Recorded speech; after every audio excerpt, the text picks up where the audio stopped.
Hey everyone, how's it going? I am Kira McGran. I am a queer cyborg living in Columbus, Ohio, and working on some tabletop role playing game design. And this vlog is just a series of tips and my process of what I am working on to kind of share that with all of you. So I am still working on the Siren Dungeon since we left off. The Siren Dungeon is for Michael Prescott's.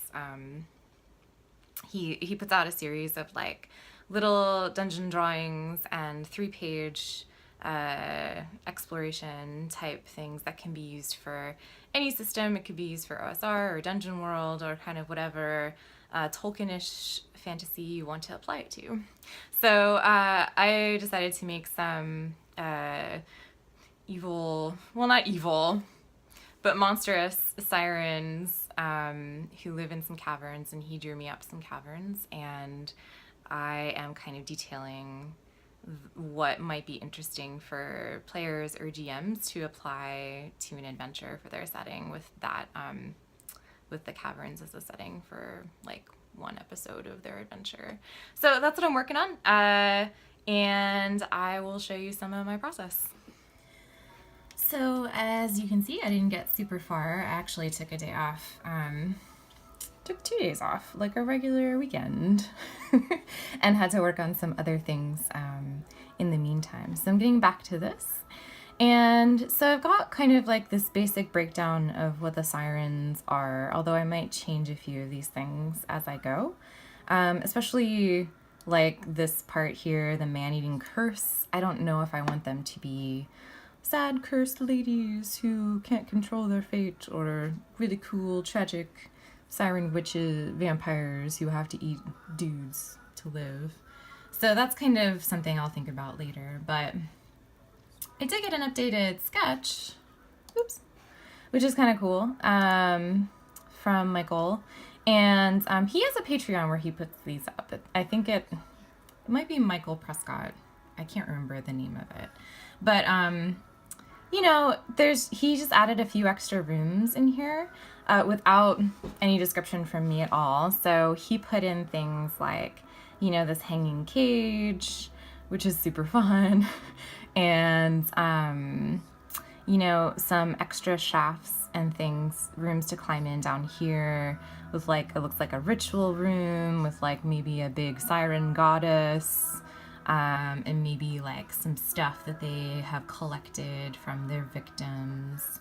And like I said before, I kind of wanted it to be like the movie Descent, you know, which, spoiler alert, if you haven't seen Descent, there are, you know, all these kind of vampire monsters that live in these caverns that these ladies are climbing through, and like, you know, huge cavern rooms just full of blood and dead bodies. So that's kind of the flavor I was going through. It's a little more horror than a lot of Tolkien-ish stuff, more the Shelob angle, I guess.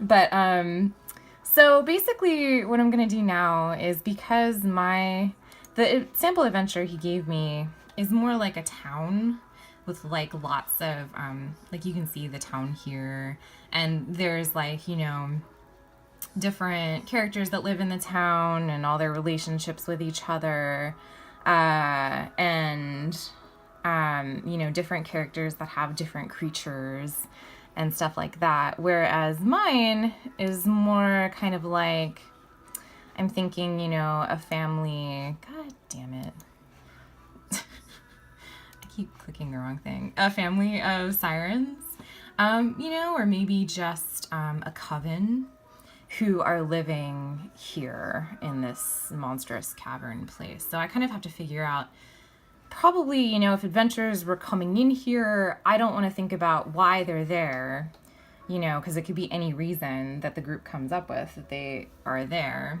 So I don't want to create that. I kind of just want to create, how are they going to interact with these monsters, and what are the monsters' motivations? Are they monsters? You know, what are they doing in all these rooms? What is their living space like? how do they feel about intruders, you know, that kind of thing. And I already know how they feel about intruders. They eat men. So if there are man intruders, they're going to eat them. And then I'll probably create, so for the rumors I'll keep, you know, why would people go to this place to begin with, you know? And I'm thinking it'll be something like, you know, there's dangerous witches that live on the cliffs, but they have arcane knowledge. And I'll probably add, you know, because I have to think about the monsters' relationships, I'll detail the Sirens' characters.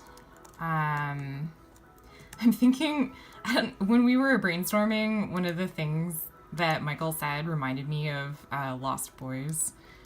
So I'm definitely, you know, the movie, and like how they have like this vampire 80s den kind of with like all this teen boy stuff and like curtains and gypsy-ish things. Sorry, that's like a racist thing to say.